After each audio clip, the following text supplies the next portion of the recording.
Even in 2025, the most buzzed about categories at the Tonys were dominated by two revivals and their lead actresses, Nicole Scherzinger in Sunset Boulevard and Audra McDonald in Gypsy. This past year, I overheard more about the revivals than I did about any new original musicals. And year after year, the conversation starts to feel like deja vu. Each new Broadway season announces more of the same musicals, while truly exciting, original work gets harder to find. Still don't understand what I mean by deja vu?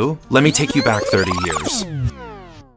The 1995 Tonys were honestly a bit of a joke. Because of the lack of new musicals on Broadway to nominate during the 94 to 95 season, Best Musical only had two nominees. The immediately iconic Sunset Boulevard from Andrew Lloyd Webber, and then Smokey Joe's Cafe.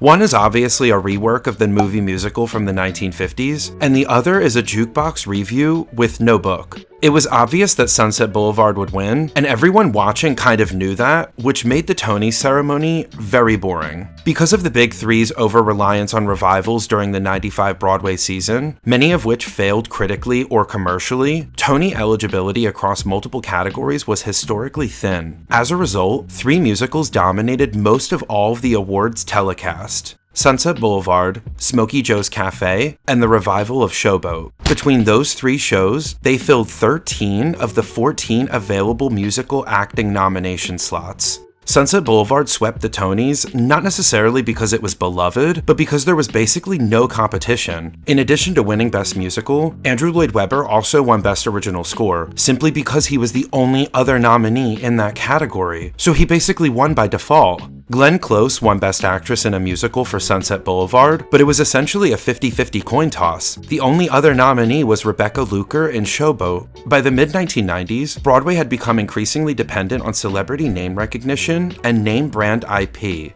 And just like today, there was more competition among old shows than new ones, a clear warning sign of industry stagnation.